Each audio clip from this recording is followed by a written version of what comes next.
Mercy is a dumb character and she needed to be nerfed. So I was browsing the internet the other day, chilling on YouTube, clicking on a couple of videos, recommended videos, right?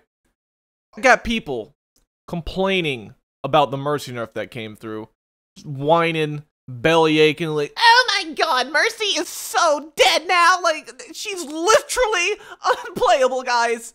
Literally. And, you know, they go on for 15 minutes just saying how great Mercy used to be back in the good old days where her ult actually meant something and how she was so much better and blah, blah, blah, blah, blah. Oh my god, did you even play the game in Season 1? Do you really want it to go back to that? They're over there talking about... No! Just... God, no! Let me tell you something. As a guy that has more Mercy hours than I would like to admit, Mercy is fine where she is as of this current patch. Just one res every 30 seconds. That's all it needs to stay at. That's all it needs to be. She's actually counterable now. Actually takes a little bit of thought to play. Biggest reason why everybody's complaining, crying, wanting it to go back to how it was previously. Mercy was basically unkillable for 20 seconds, especially on console. You wanted to kill her? You gotta commit an ult to it. Gotta commit Tac Visor, gotta commit a High Noon, maybe even hit her with a Diva Bomb if you get lucky enough. Oh, but that's not even the worst part about it. Last patch, when she could res, it was instant. It was an instantaneous res. All you had to do, click a button, free res. You ain't gotta worry about shit. You go in there, click a button, fly out. No sweat, no hassle. Nobody could really stop you. Because while you're rezzing, oh hey, haha, XD, I'm invincible, haha, oh, I'm gonna fly away. Fuck you, idiot. Thank God enough people complained about that to at least get the cast time to be 1.5 or 1.2 seconds, whatever it was. It helped a little bit. Not much, but it certainly helped a little bit. But that's the thing. Even with the introduction of Valkyrie, people were still saying the same thing they're saying now. Mercy's dead. Oh my god, what am I gonna do?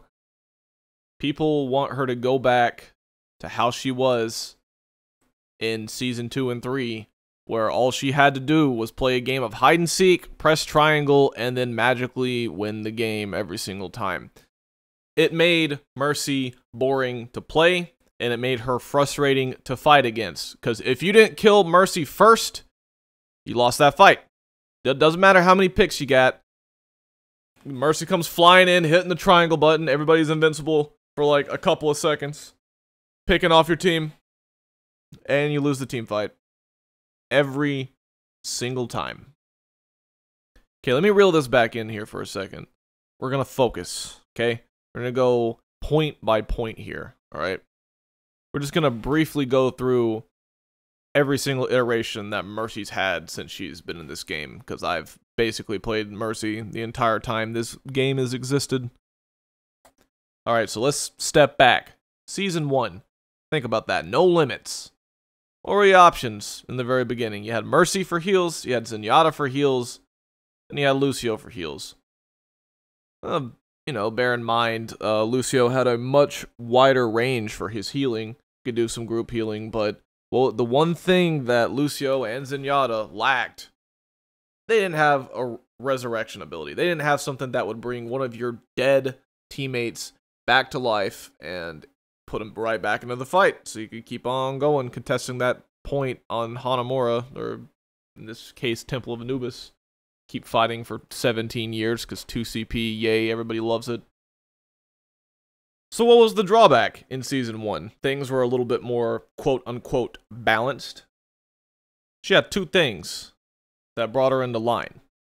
One, whenever she used Guardian Angel, she was committed to that Guardian Angel 100%. There was no backing out. There was no hitting L1 again, so you could, you know, bunny hop or whatever. No, you were flying right to where you hit L1 at, and you would go straight to that point.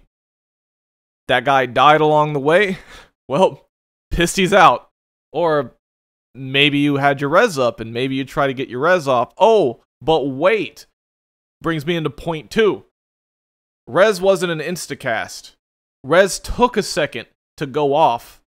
And while you were doing it, you could get headshot. You could get completely and totally messed up while you're trying to cast res. Or, you did live through it, right? You got all your teammates up? Well, now they're completely stationary for a couple of seconds, and you're 100% vulnerable, so you're most likely gonna die. Oh, you died? Now all your team's back alive, but they have no heals? Oh, congratulations, you just fed super hard. Now the enemy team's gonna have more ults, and it's all thanks to you, stupid Mercy. So, the workaround at the time was to play hide and seek. And it wasn't even necessarily a workaround, that was a temporary thing only during that season. He was like, oh yeah, well, you know, Blizzard made it so that Mercy wasn't locked down into one position whenever she clicked her triangle button. She could be in the middle of Guardian Angel now, click the button and it's going to be good. The cast time takes a couple seconds. It went from like, what, 3 seconds of your teammates to be completely immobile to like 2.25 or something. But hey, at least you weren't like glued, you're completely glued to the floor now. Over the course of the next season or two, not only was her ult charge affected, everybody's was. It was like a global change that made on everybody's part, increased ult charge by like 25%, I want to say. And then they increased Mercy specifically by an additional 10% because they felt like the game-changing ability that is Resurrection was being used far too often. And I agree with that nerf. It was well justified because nothing was more annoying than a Mercy potentially getting 2 full team reses every single team fight. Oh boy, don't you just love fights that drag on forever? You commit your ults to killing players on the enemy team. You kill almost all of them, and then Mercy comes and hits triangle. Right? How great is that? Like, she was the first one that you killed in order to kill everybody on their team. And then she respawns, comes right back to that point, and hits triangle. Isn't that great? Isn't that such a well-balanced ability? Ugh. Getting PTSD thinking about it. But yeah. Mercy went like that for about a year. In a place where she could just fly in, hit triangle, and then people would just get resurrected. When they finally announced that they were reworking Mercy's ultimate ability, oh, I was excited. I was so freaking excited, dudes. You have no idea. Something that would finally allow her to go on the offense. Allow her not to be hiding behind a pillar at Hanamura, or to be sitting and spawn on a 2 CP map and wait for her entire team to die and then her press triangle and then everybody gets resurrected and she never had to put herself in any kind of risk in the first place. Nah. Valkyrie was probably the best thing that happened to Mercy. But it was also something that was also really, really, really annoying at the same time.